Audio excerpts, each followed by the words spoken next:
दिखा देते हैं कि देश के वो कौन कौन से राज्य हैं जहां पर भूकंप के झटके महसूस किए गए। केंद्र इसका नेपाल था, लेकिन इसका असर उत्तराखंड, हिमाचल प्रदेश, दिल्ली, उत्तर प्रदेश और मणिपुर और साथ ही बिहार तक देखा गया, जहां पर भूकंप के झटके महसूस किए गए। लेकिन केंद्र इसका नेपाल बताया जा रहा है। इसके अलावा कौन कौन से वो शहर हैं जहां पर भूकंप के झटके लगभग आधी रात में महसूस किए लोगों ने? गोरखपुर, पटना, मुजफ्फरपुर, देहरादून, पिथौरागढ़, रुद्रपुर, शिमला, श्रीनगर, चंडीगढ़, गाजियाबाद, दिल्ली, नोएडा, वाराणसी, पटना, ये तमाम वो शहर जहां पर भूकंप के झटके महसूस किए गए तकरीबन रात के 2 बजे।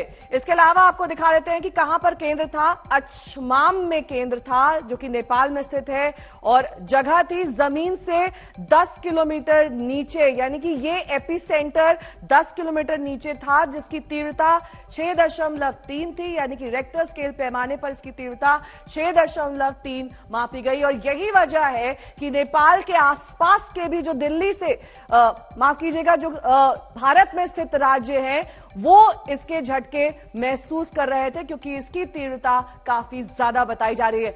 अब कौन कौन से वो देश हैं जहां पर इसकी तीव्रता महसूस की गई? नेपाल इसका केंद्र, जहां पर तीव्रता 6.3। इसके अलावा चीन के कई इलाके प्रभावित बताए जा रहे हैं। भारत के तो हमने कई इलाके आपको दिखाए हैं, क्योंकि उत्तर भारत पर इसका सबसे ज्यादा असर देखा गया, क्योंकि ये वो एरिया है, ये वो इलाका है जो कि नेपाल की सीमा से सटा हुआ है। और यही वजह है कि जब नेपाल इसका केंद्र था, तो जो भी सटे हुए राज्य थे, वहां पर इसके झटके और इसकी कंपन महसूस की गई। दिल्ली एनसीआर में भूकंप के तेज झटके, और इसके साथ ही हम आपको तस्वीरें नेपाल की डोटा की दिखा रहे हैं, जहां पर अभी भी रेस्क्यू ऑपरेशन जारी है, क्योंकि कई ऐसे मकान हैं जहां पर सबसे ज्यादा तीव्रता महसूस की गई। एकदमै दुखदको घटना घटेर नेपाल पूर्वी चौकी 3।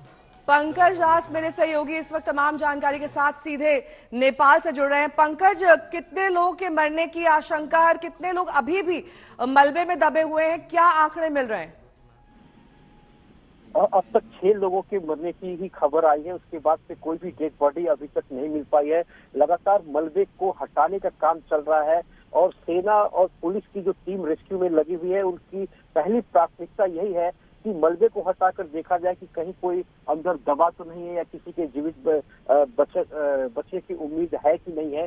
हालांकि अब तक करीब 7-8 घंटे हो चुके हैं रेस्क्यू ऑपरेशन में, लेकिन किसी भी बॉडी के अंदर से निकलने की कोई खबर अभी तक नहीं आई है। तो हो सकता है कि जो मरने का आंकड़ा यहीं पर हो। सर्च ऑपरेशन अभी भी जारी है। आसपास के इलाकों में भी रेस्क्यू का काम किया जा रहा है, और पता लगाया जा रहा है कि कहीं कोई और नुकसान हुआ है या नहीं हुआ। पंकज, ये जो डोटा है, ये किस तरीके का इलाका है? ये पहाड़ी इलाका है, यहाँ पर ज्यादा कच्चे मकान है, यही वजह है कि यहाँ पर सबसे ज्यादा तबाही देखी गई? जी बिल्कुल, ये डोटी जिला जो है वहाँ ये बिल्कुल विकट और पहाड़ी इलाका है।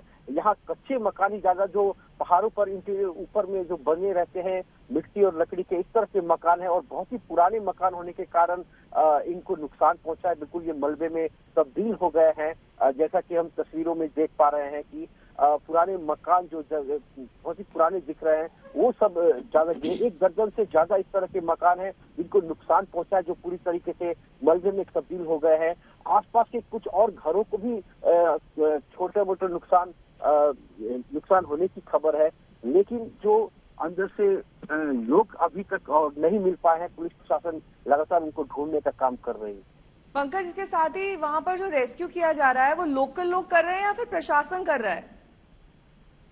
नहीं, सुबह ही जैसे ही करीब 5 बजे के आसपास वहाँ पे नेपाल आर्मी, नेपाल पुलिस और आर्म पुलिस फोर्स जो है वो रेस्क्यू की टीम वहाँ पहुंच गई है, और सुबह से ही पुलिस प्रशासन के लोग लगे हुए हैं। देश के प्रधानमंत्री शेर बहादुर देउवा ने स्पष्ट निर्देशन दिया है कि जो भी वहाँ पे घायल है, उनकी जो उनका इलाज का खर्चा है वो सरकार देगी, उनको अच्छे से इलाज किया जाए। और उनके रहने की जो सबसे बड़ी बात है, लगातार जो आफ्टर शॉक आ रहे हैं और उस बड़े भूकंप के बाद, तो एहतियात के तौर पर सभी को बाहरी खुले मैदान में भी रखा गया है, और उनके रहने की व्यवस्था करने का भी निर्देश प्रधानमंत्री की तरफ से दिया गया। डोटी की चीफ डिस्ट्रिक्ट ऑफिसर कल्पना श्रेष्ठ से आपसे कुछ ही देर पहले आज तक ने बातचीत की, सुनिए। डोटी जिला के पूर्वी चौकी गाँव पालिका गोयरा गाँव में 6 लोग की मौत हुई है, 5 जनों घायल थे। एक पर्सन मिसिंग था, वो उसका सकुशल उद्धार हुआ है। जी, फिलहाल वहां पर क्या सिचुएशन है, क्योंकि आफ्टर शॉक्स का भी एक खतरा बना रहता है, और कहां पर एहतियातन किस तरह के कदम उठाए गए हैं? घायते का उद्धार हो रहा है, उनको अस्पताल लेके जा रहे हैं थप उपचार के लिए। अवस्था सामान्य है।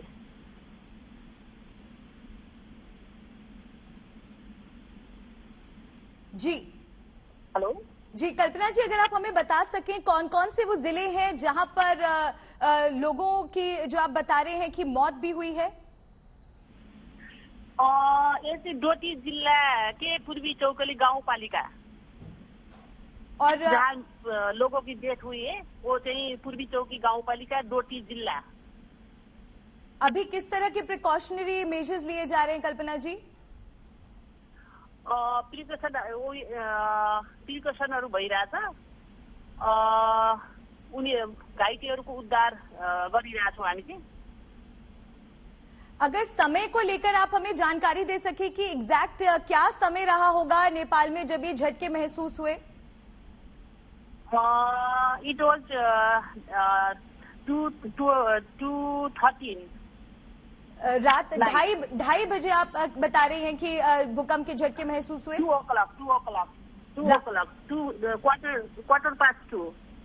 और सबसे ज्यादा प्रभावित इलाका कौन सा रहा नेपाल का? डोटी जिला।